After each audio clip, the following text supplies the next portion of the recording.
You're listening to Skeptoid. I'm Brian Dunning from Skeptoid.com. Organic food. Today we're going to put on our tie-dyed shirt, grow our hair long and dirty, claim hatred for science and corporate America, then walk into the most expensive specialty supermarket in town and purchase one of the most overpriced products on the market today: organic food. Organic food is a conventional food crop, genetically exactly the same plant variety as the regular version, but grown according to a different set of standards. In this sense, organic food is really the same thing as kosher food. The food itself is identical, but it's prepared in such a way to conform to different philosophical standards. Just as kosher standards are defined by rabbinical authorities, the USDA's National Organic Program sets the requirements for foods to bear a certified organic label. Basically, it forbids the use of modern synthetic fertilizers and pesticides in favor of organic equivalents, and for animals it requires that they have not been kept healthy through the use of antibiotics. There are other rules too, and the basic goal is to require the use of only natural products through the growth, preparation, and preservation stages. Organic food is more expensive than conventional food, due not only to its lower crop yields and more expensive organic fertilizers and pesticides in larger quantities, but mainly because it's such a big fad right now and is in such high demand. Why is that? Is organic food healthier? Does it make an important political statement? The usual arguments boil down to three: that it benefits small farmers rather than big evil companies, that it's somehow healthier to eat, and that the cultivation method is better for the environment. Rather than accepting these emotionally satisfying benefits at face value, let's instead take a skeptical look and see what the data actually show. Let's take these three claimed benefits one at a time. Buying organic food benefits small farmers and represents a blow to the big food corporations. Alright, let's take for granted the position that major food producers deserve to be struck with a blow. I'm sure the starving millions in Africa appreciate the sentiment. Make no mistake, organic food is big, big business. The days when the organic produce section of the supermarket represented the product of a small local farmer are long gone. California alone produces over $600 million in organic produce, most of it coming from just 5 farms, who are also the same producers of most non-organic food in the state. 70% of all organic milk is controlled by just one major milk producer. 5 or 10 years ago, when the major food producers saw that organic food was coming into vogue, what do you think they did? They smelled higher prices charged for less product and started producing organic crops. Nearly all organic crops in the United States are either grown, distributed, or sold by exactly the same companies who produce conventional crops. They don't care which one you buy. You're not striking a blow at anyone except at your own pocketbook. Trader Joe's is a supermarket chain specializing in organic, vegetarian, and alternative foods, with hundreds of locations throughout the United States, centered in organic-happy Southern California. Shoppers appreciate its image of healthful food in a small business family atmosphere. Really? In 2005 alone, Trader Joe's racked up sales estimated at $4.5 billion. The company is owned by a family trust set up by German billionaire Theo Albrecht, ranked the 22nd richest man in the world by Forbes in 2004. He's the co-founder and CEO of German multinational ALDI, with global revenue in grocery sales at $37 billion. According to Businessweek, the decade of the 1990s saw Trader Joe's increase its profits by 1,000%.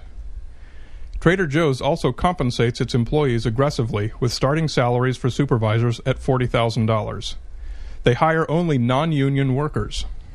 Now, to any capitalist or business-minded person, there's nothing wrong with any of that, unless you're pro-union or anti-big business. It's a great company and very successful. Trader Joe's customers are willing to pay their premium prices to get that healthful image, but they should not kid themselves that they're striking a blow at big business and supporting the little guy. I'm not exactly sure why anti-corporatism wound up on the organic food agenda, since it's so counterintuitive. The irony is that the organic food companies supply a smaller amount of food per acre planted and enjoy dramatically higher profits, which is why anti-corporatists hate corporations in the first place. For more information about organic food as big business, go to consumerfreedom.com and do a search for organic foods. Organic foods are healthier to eat. Did you ever wonder why Chinese drink only hot tea? They boil it to kill the bacteria. Most local Chinese farming uses organic methods, in that the only fertilizers used are human and animal waste. Without being boiled, it's basically a nice cup of E. coli. In the case of China and other poor Asian nations, the reason for organic farming has less to do with ideology and more to do with lack of access to modern farming technology. The National Review reports that Americans believe organic food is healthier by a 2-to-1 margin, despite the lack of any evidence supporting this. When you take the exact same strain of a plant and grow it in two different ways, its chemical and genetic makeup remain the same. One may be larger than the other if one growing method was more efficient, but its fundamental makeup and biochemical content is defined by its genes, not by the way it was grown. Consumer Reports found no consistent difference in appearance, flavor, or texture. A blanket statement like organic cultivation results in a crop with superior nutritional value has no logical or factual basis. Some supporters of organic growing claim that the danger of non-organic food lies in the residues of chemical pesticides. This claim is even more ridiculous, since the organic pesticides and fungicides are less efficient than their modern synthetic counterparts. Up to 7 times as much of it must be used. Organic pesticides include rotenone, which has been shown to cause the symptoms of Parkinson's disease and is a natural poison used in hunting by some native tribes, pyrethrum, which is carcinogenic, sabadilla, which is highly toxic to honeybees, and fermented urine, which I don't want on my food whether it causes any diseases or not. Supporters of organics claim that the much larger amounts of chemicals they use is okay because those chemicals are all natural. But just because something is natural doesn't mean that it's safe or healthy. Consider the examples of hemlock, mercury, lead, toadstools, box jellyfish neurotoxin, asbestos, not to mention a nearly infinite number of toxic bacteria and viruses, E. coli, salmonella, bubonic plague, smallpox. When you hear any product claimed to be healthy because its ingredients are all natural, be skeptical. By no definition can all natural mean that a product is healthful. Consider the logical absurdity proposed by those who claim conventional growers produce less healthful food. To the organically minded, conventional growers are evil, greedy corporations interested only in their profit margin. What's the best way to improve the profit margin? To buy less pesticides and fertilizer. This means they must use far more advanced and efficient products. The idea that pesticides leave dangerous residues is many decades out of date.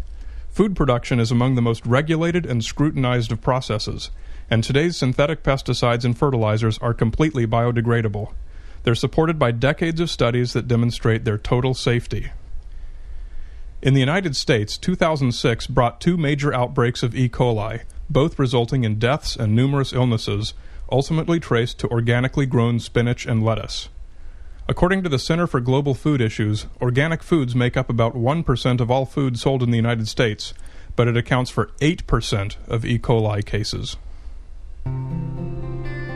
Organic growing methods are better for the environment. Organic methods require about twice the acreage to produce the same crop, thus directly resulting in the destruction of undeveloped land. During a recent Girl Scout field trip to Tanaka Farms in Irvine, California, one of the owners told us his dirty little secret that contradicts what you'll find on his website. Market conditions compelled them to switch to organic a few years ago, and he absolutely hates it. The per-acre yield has been slashed. Organic farming produces less food and requires more acreage. Many so-called environmentalists generally favor organic farming, at the same time that they protest deforestation to make room for more agriculture. How do they reconcile these directly conflicting views? If you want to feed a growing population, you cannot do both, and soon won't be able to do either. If you support rainforest preservation, logically you should oppose organic farming, particularly in the developing world. On the other hand, if you demand organic soybeans, then you should have the courage to stand up and say that you don't care whether black and brown people around the world have enough to eat or not. I'm not making this stuff up. For every dreadlocked white kid beating a bongo drum in favor of organics, there's a PhD agriculturist warning about its short-sightedness and urging efficient modern agriculture to feed our growing population. Personally, I like forests and natural areas, so I favor using the farmlands that we already have as efficiently as possible. This benefits everyone.